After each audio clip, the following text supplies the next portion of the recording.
કે આપ સવારે અને સાંજે ઘણા સેંકડો લોકો, હજારો લોકોને ડિજિટલના માધ્યમથી મળી અને એ શું છે, આ બધા બ્રહ્મ સંબંધી આપ જેને આપ્યા છે એ લોકો છે, એ શું છે આખી વાત? હરિનામ સંકીર્તન કરવામાં આવે છે અને પછી મેડિટેશન થાય છે, કૃષ્ણ ધ્યાન.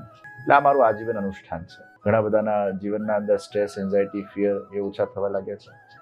નેગેટિવ થોટ્સ આવતા હતા, સુસાઇડલ થોટ્સ ઘણા બધા લોકોને આવતા હતા. હરિનામ સંકીર્તનના 30-40 સેશન એ લોકો અટેન્ડ કર્યા, પોતે રોજ અત્યારે કરી રહ્યા છે. ક્યાંક ઠાકોરજીની એવી એક એનર્જીનો એ લોકોનો અનુભવ થયો કે જીવનમાં એક જબરદસ્ત ઉર્જા એ લોકોને પ્રાપ્ત થઈ રહી છે. તો આવા ઘણા બધા લાભ, અને આ ખાલી પુષ્ટિમાર્ગીય વૈષ્ણવ સંપ્રદાયના લોકો માટે કે બ્રહ્મ સંબંધીઓ માટે છે એવું નથી. આ તો વિશ્વના પ્રત્યેક માનવી માટે છે, કોઈ પણ ધર્મ સંપ્રદાયનો હોય. અગર એ કૃષ્ણનો જીવ છે.